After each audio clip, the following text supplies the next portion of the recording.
Hello friends, good morning. आज की इस क्लास में आपका स्वागत है। आज की इस क्लास में हम लोग क्लास 11th का केमिस्ट्री को पढ़ेंगे, जिसमें हमने चैप्टर नंबर 1 को शुरू किया था, यानी पढ़ा रहा था।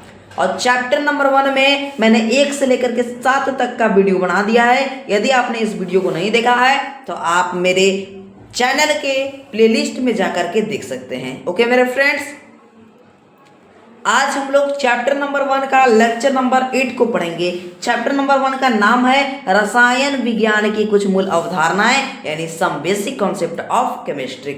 इसका हम लोग लेक्चर नंबर 8 की बात करेंगे। ओके मेरे फ्रेंड्स, तो चलिए बिना देरी किए हुए आज का क्लास शुरू करते हैं। शुरू करने से पहले आप सभी लोग इस क्लास को शेयर करें, लाइक करें और कमेंट करना मत भूलें। तो चलिए मेरे फ्रेंड्स, आज का क्लास बेहतरीन तरीके से शुरू करते हैं। ठीक है, चलिए दोस्तों, देखिए जैसा कि हमने पिछली वीडियो में आपको बताया था मूल अनुपाती सूत्र और अनुसूत्र के बारे में और संरचना सूत्र के बारे में, इन तीनों सूत्र के बारे में मैंने पिछली वीडियो में चर्चा किया था। तो आज हम लोग लेक्चर नंबर 8 का पहला टॉपिक पढ़ेंगे, मूल अनुपाती सूत्र एवं अनुसूत्र में संबंध क्या है। मूल अनुपाती सूत्र जो है और अनुसूत्र जो है, इन दोनों में भैया संबंध क्या है, इन दोनों में क्या है संबंध, वो हम पता करेंगे। देखिए पहला संबंध ये है कि n बराबर अनुसूत्र बटे मूल अनुपाती सूत्र होता है। n बराबर क्या होता है, अनुसूत्र बटे मूल अनुपाती सूत्र होता है। अब देखो, अनुसूत्र बराबर हो जाएगा मूल अनुपाती सूत्र और ब्रैकेट में n, ये सूत्र है। इस सूत्र का यूज आपको ज्यादातर क्वेश्चन बनाने में यूज होगा। कौन सा क्वेश्चन, न्यूमेरिकल क्वेश्चन बनाने में इस सब का यूज होगा। ओके मेरे फ्रेंड्स, तो पहला ये हो गया। दूसरा होता है n बराबर आणविक द्रव्यमान बटे मूल अनुपाती सूत्र का द्रव्यमान, मूल अनुपाती सूत्र द्रव्यमान ये होता है। ठीक है, तीसरा होता है आणविक द्रव्यमान। आणविक द्रव्यमान बराबर होता है 2 गुने वाष्प घनत्व। क्या होता है, 2 गुने वाष्प घनत्व। और इन तीनों फॉर्मूला को आप कॉपी में नोट करेंगे और अपने माइंड में इसको याद रखेंगे, यानी माइंड में इसको सेव करेंगे। ठीक है, तो मेरा क्लास आपको अच्छा लगता है या नहीं, कमेंट बॉक्स में आप जरूर करें। ठीक है, तो इन तीनों फॉर्मूला आपको याद हो गया। मूल अनुपाती सूत्र और अनुसूत्र में संबंध ये तीन ही फॉर्मूला के आधारित पे हुआ है। तो चलिए एक क्वेश्चन के माध्यम से इन तीनों फॉर्मूला का यूज करते हैं। क्या करते हैं मेरे भाई, यूज करते हैं। ठीक है, चलिए स्टार्ट करते हैं आज का क्लास। आज का क्लास कहने का मतलब कि क्वेश्चन के आधार पर इन तीनों फॉर्मूला का यूज। ओके, चलिए दोस्तों देखिए, एक हमने न्यूमेरिकल क्वेश्चन ले लिया है और इस क्वेश्चन के माध्यम से उस फॉर्मूला का अब यूज सीख जाएंगे। कहता क्या है, एसिटिक एसिड का अणुसूत्र, मूल अनुपाती सूत्र, आणविक द्रव्यमान और मूल अनुपाती सूत्र द्रव्यमान तथा n ज्ञात करें। देखो इसमें क्या क्या ज्ञात करना है, अणुसूत्र ज्ञात करना है पहला, मूल अनुपाती सूत्र ज्ञात करना है, आणविक द्रव्यमान ज्ञात करना है, मूल अनुपाती सूत्र का द्रव्यमान ज्ञात करना है और n ज्ञात करना है, n यानी कि मोल ज्ञात करना है। ठीक है, इसको सॉल्व करेंगे। देखो एसिटिक एसिड का सूत्र होता है, क्या होता है, CH3COOH। ये क्या होता है, एसिटिक एसिड का सूत्र होता है मेरे भाई। ठीक है, एसिटिक एसिड का अणुसूत्र क्या होता है, C2H4O2। ये सूत्र कैसे हुआ, अणुसूत्र इसका कैसे हुआ, क्योंकि देखो यहाँ पे कार्बन 2 है तो ये 2 हो गया, हाइड्रोजन यहाँ 4 है तो 4 हो गया, ऑक्सीजन 2 है तो 2 हो गया। इसका अणुसूत्र इस प्रकार से हुआ। अब एसिटिक एसिड का मूल अनुपाती सूत्र बोल रहा है, तो मूल अनुपाती सूत्र क्या हो जाएगा, क्या हो जाएगा मेरे भाई, मूल अनुपाती सूत्र क्या हो जाएगा। देखो एसिटिक एसिड है ना, तो CH3 कितना होता है, COOH। इसका मूल अनुपाती सूत्र ज्ञात करना है ना। देखिए है ना, देखिए यहाँ कार्बन के गो है, एगो है, 1 अनुपात 1। ये मान लो यहाँ देखो कार्बन 2 है, यहाँ 2 है तो 2 ले लो। चलो हाइड्रोजन यहाँ के गो है, 4 है, 4 ले लिए। चलिए ऑक्सीजन के गो यहाँ 2 है। ठीक है, ऑक्सीजन के गो है, 2 है, ऑक्सीजन के गो है यहाँ 2 है, 2 से 2 देखो काटते हैं, चलिए 2 से काटते हैं। तो यहाँ के बार में 1 बार में, यहाँ 2 बार में और ये 1 बार में, यानी कितना आ गया 1:2:1। यानी देखो सीधे सीधे लेंगे, कार्बन बराबर कितना आ गया 1, यानी इसको 1 तो लिखेंगे नहीं, ठीक है। हाइड्रोजन कितना आ गया, हाइड्रोजन 2 आ गया। अब देखो यहाँ पे अब देखिए, आप ध्यान से देखिएगा, है ना। ऑक्सीजन कितना आ गया, 1 ही गो है, ऑक्सीजन के गो है, 1 ही गो है, तो ऑक्सीजन को नहीं लेंगे। ओके चलिए, तो कितना आ गया CH2O। तो ये क्या आ गया, इसका मूल अनुपाती सूत्र आ गया। तो यहाँ पे भी आप देख सकते हैं CH2O इसका मूल अनुपाती सूत्र है। क्या मेरे भाई, मूल अनुपाती सूत्र है। अब एसिटिक एसिड का आणविक द्रव्यमान देख लो। कार्बन यहाँ 2 गो है, ठीक है, कार्बन यहाँ के गो है, 2 गो है। यहाँ पे 12 लिखना, यहाँ पे गलती से हमें यहाँ पे 2 लिखा गया है, यहाँ 12 लिखिएगा आप, ठीक है। तो कार्बन का परमाणु संख्या कितना होता है, परमाणु भार कितना होता है, परमाणु भार 12 होता है। तो कार्बन यहाँ पे सबसे पहले इन्होंने क्या लिया है, यहाँ पे आप 2 लिखो, यहाँ पे 1 लिखा गया है गलती से, ठीक है। चलो 2 गो है कार्बन, 2 लिख दिया। चलिए यहाँ पे हाइड्रोजन 4 गो है, तो 4 गुणे 1 हो गया। अब देखो ऑक्सीजन यहाँ 2 गो है, तो 16 गुणे 2 हो गया, ठीक है। तो 12 दूनी 24, 4 एकम 4 और 16 दूनी 32। इस सबको जोड़िएगा तो कितना आएगा, 60 AMU आ गया। यानी कि एसिटिक एसिड का आणविक द्रव्यमान 60 AMU होता है। चलिए अब बात करते हैं एसिटिक एसिड का मूल अनुपाती सूत्र द्रव्यमान, ठीक है। मूल अनुपाती सूत्र द्रव्यमान, ये देखो मूल अनुपाती सूत्र, मूल सूत्र है ना, मूल अनुपाती सूत्र। देखो कार्बन यहाँ पे के गो है, ए गो है, तो कार्बन का परमाणु भार 12। अब देखो हाइड्रोजन के गो है, 2 गो है, तो यानी 1 गुने 2 हो गया। ऑक्सीजन 1 गो है, तो ऑक्सीजन का परमाणु भार 16 होता है, 16 लिख दिया। 12 यहाँ पे 2, 16। अब इन सभी को जुड़िएगा तो 30 आएगा। तो यानी कि एसिटिक एसिड का मूल अनुपाती सूत्र आएगा 30। कितना आएगा, 30 आएगा। देखिए दोस्तों, अब यहाँ पे हम क्या करेंगे, सूत्र लगा के अब क्या निकाल देंगे हम लोग, सूत्र लगा के हम लोग n निकाल देंगे। तो n बराबर अभी हमने बताया था सूत्र, आणविक द्रव्यमान क्या था, आणविक द्रव्यमान बटे मूल अनुपाती सूत्र। आणविक द्रव्यमान कितना आया, 60 आया। मूल अनुपाती सूत्र का द्रव्यमान कितना आया, 30 आया। तो काटिएगा तो कितना हो जाएगा, 2 हो जाएगा। तो सभी का आंसर आप देख सकते हैं। इस क्वेश्चन को भी मैंने हल कर दिया, क्या कर दिया, हल कर दिया, देख सकते हैं आप लोग, ठीक है। अब चलिए, अब हम लोग अभ्यास प्रश्न कुछ कर लेते हैं। इस चैप्टर से रिलेटेड कुछ अभ्यास प्रश्न भी कर लेना चाहिए, क्योंकि अभ्यास प्रश्न कर लेंगे तो आपको कोई दिक्कत नहीं होगी, ठीक है, कोई आपको दिक्कत नहीं होगी, समझ में आने लगेगा, ठीक है।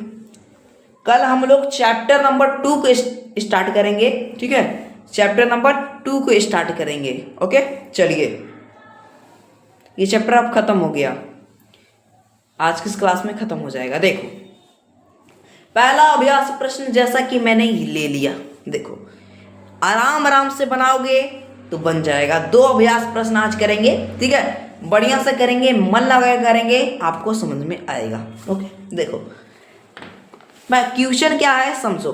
क्वेश्चन है कि एक कार्बनिक यौगिक में कार्बन 61% है, कार्बन कितना है 61% है, और हाइड्रोजन है 11.8% पाई।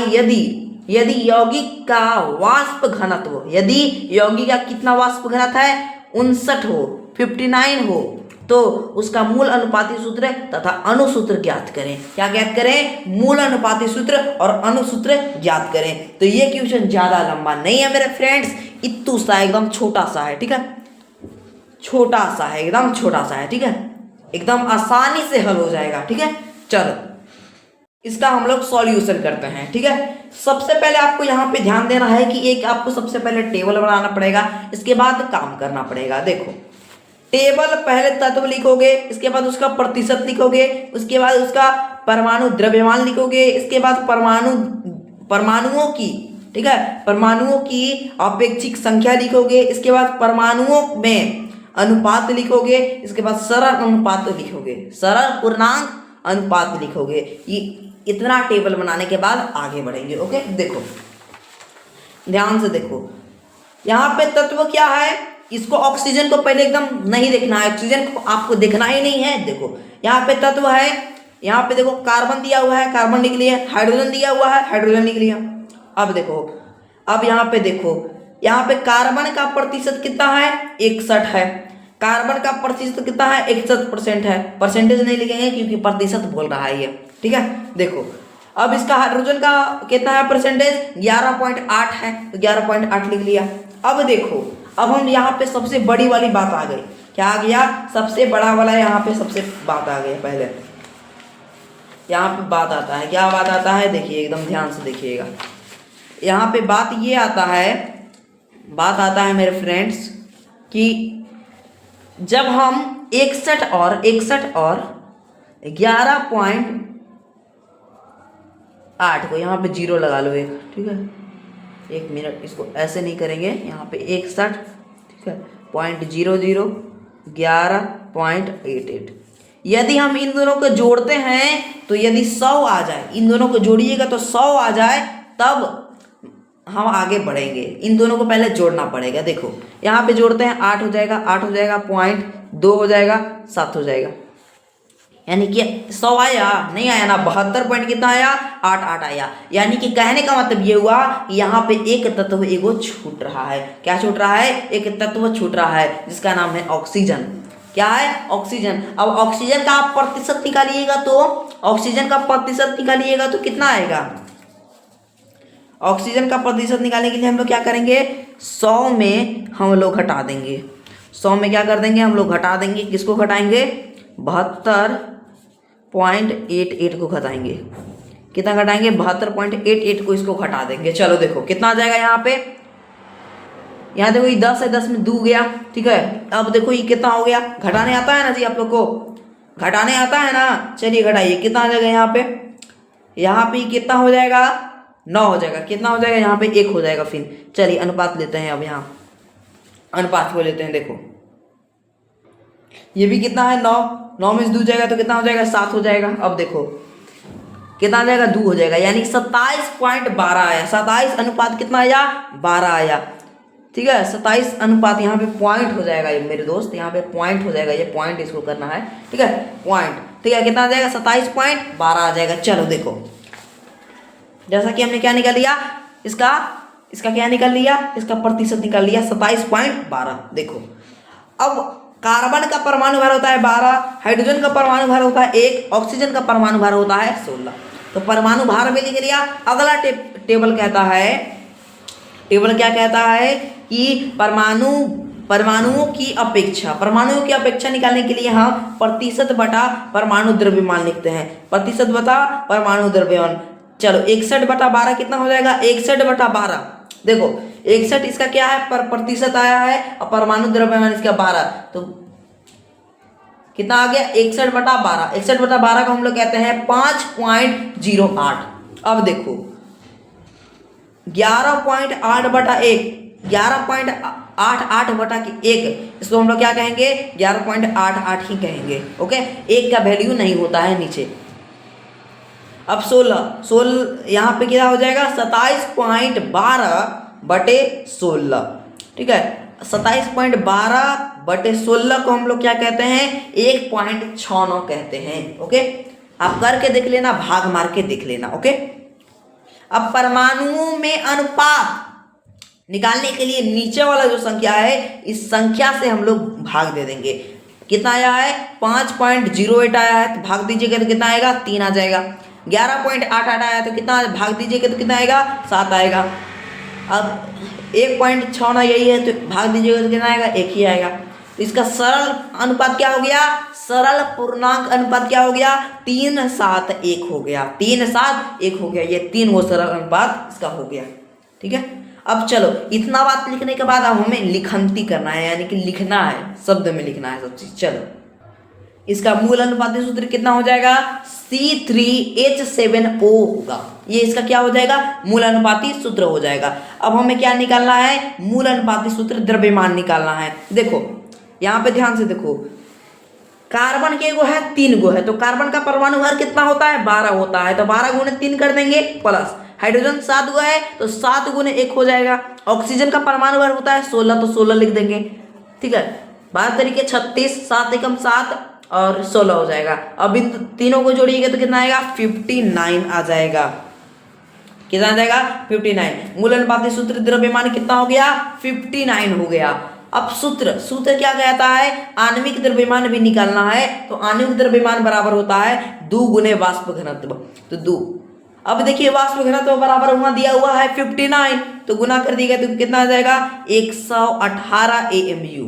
ठीक है, 118 AMU इसका आ जाएगा। ओके, चलिए अब यहाँ पे सूत्र इसका क्या होगा, N बराबर होगा आणविक द्रव्यमान बटे मूल अनुपाती सूत्र। ठीक है, मोल का सूत्र होता है आणविक द्रव्यमान बटे मूल अनुपाती सूत्र द्रव्यमान। ये मैंने अभी अभी आपको बताया है फॉर्मूला। देखो आणविक द्रव्यमान कितना है, आणविक द्रव्यमान कितना है, यहाँ देखो कितना है 118। ऐसे भी आप निकाल सकते हो, यदि वाष्प घनत्व दिया हो तो आप लोग ऐसे भी निकाल सकते हैं। मूल अनुपाती सूत्र द्रव्यमान कितना है 59 है, काटिएगा तो कितना बार में जाएगा 2 बार में जाएगा। अब सूत्र अनुसूत्र बराबर कितना होता है, अनुसूत्र बराबर होता है मेरे भाई, अनुसूत्र बराबर होता है मूल अनुपाती सूत्र ब्रैकेट में n। ठीक है, तो मूल अनुपाती सूत्र कितना है, इतना है, तो C3H7O, तो ये लिख लिया। अब 2, चलिए यहाँ पे कार्बन के गो है 3 गो है तो के गो हो जाएगा 6 गो हो जाएगा, हाइड्रोजन के गो है 7 गो है तो के गो हो जाएगा 14 गो हो जाएगा, ऑक्सीजन के गो है 1 गो है तो गुना कर दीजिए कितना हो जाएगा 2 गो हो जाएगा। तो ये हो गया आपका सवाल क्लियर। अभ्यास 1 का प्रश्न जो है ये हमने बिल्कुल शानदार तरीके से क्लियर कर लिया मेरे भाई। ठीक है, तो कैसा लग रहा है आपको, एक बार सभी लोग कमेंट कर लेंगे। ठीक है, क्योंकि वीडियो बनाने में बहुत मेहनत होती है। ठीक है, और लाइक सब्सक्राइब करना मत भूलिएगा। ओके, तो कैसा लगा आपको ये क्वेश्चन, बहुत अच्छा लगा ना, बहुत अच्छा लगा। चलिए अब हम लोग कुछ एक और प्रश्न कर लेते हैं, यानी अभ्यास 2 कर लेते हैं। अभ्यास प्रश्न क्या कर लेते हैं 2 कर लेते हैं। अभ्यास प्रश्न ये मेरे तरफ से आ रहा है। ठीक है, चलिए देखते हैं, है ना, 2 देखते हैं। चलिए दोस्तों देख सकते हैं आप लोग, हम लोग अभ्यास प्रश्न 2 की बात करते हैं। कहता है कि एक कार्बनिक यौगिक में कार्बन एवं ऑक्सीजन है जिसका लगभग अनुभार 290 दिया हुआ है। कितना दिया हुआ है 290 दिया हुआ है। यौगिक के विश्लेषण 50% कार्बन में उपस्थित दर्शाए ए यौगिक का अनुसूत्र क्या होगा। अनुसूत्र ज्ञात करना है, ए यौगिक का क्या ज्ञात करना है, अनुसूत्र ज्ञात करना है। तो इसको भी करने के लिए क्या करेंगे, सबसे पहले टेबल बनाएंगे। यहाँ देखो 2 तत्व है, कार्बन है और ऑक्सीजन है। देखो 2 तत्व है, प्रतिशत दिया हुआ है, दोनों का प्रतिशत दिया हुआ है। यौगिक का कितना दिया हुआ है 50%, तो 50% लिख लिया। ठीक है, दोनों में। और 50 कितना होता है 100 होता है, तो 100 आ गया। इसका मतलब कोई तत्व यहाँ पे बचा हुआ नहीं है। परमाणु द्रव्यमान, कार्बन का परमाणु द्रव्यमान 12 और ऑक्सीजन का परमाणु द्रव्यमान 16। परमाणुओं की आपेक्षिक संख्या देखो 50/12 कितना आ जाएगा, 50/12 को हम लोग कहते हैं 4.166।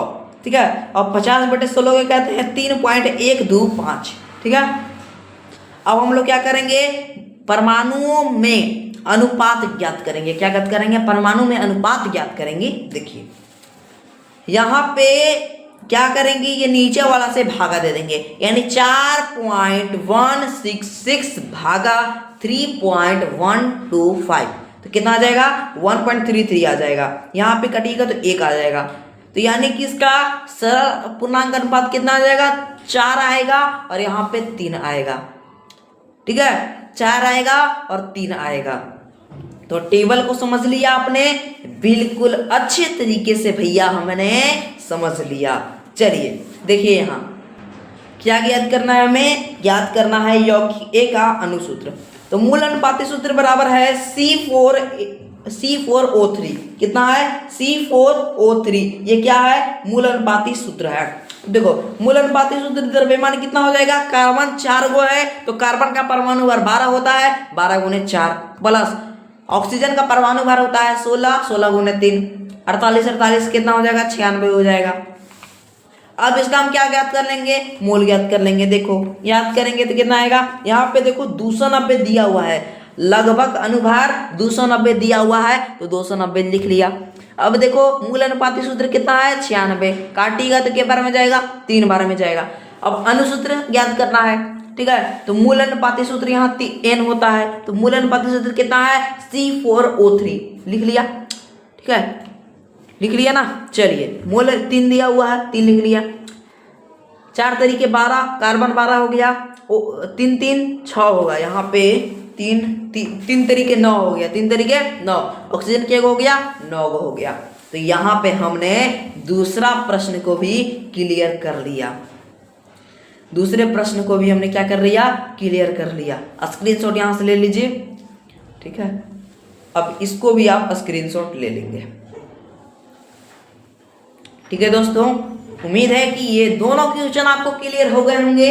आज की इस क्लास में इतना ही, मिलते हैं चैप्टर नंबर 2 के साथ, तो तब तक के लिए बाय बाय मेरे फ्रेंड्स। और घर पे बैठ करके लेक्चर नंबर 1 से लेकर के लेक्चर नंबर 8 तक आपको प्रैक्टिस करना है। तो आज की इस क्लास में इतना ही मेरे फ्रेंड्स, बाय बाय, मिलते हैं हम चैप्टर नंबर 2 में, तब तक के लिए बाय बाय, जय हिंद, जय भारत, धन्यवाद।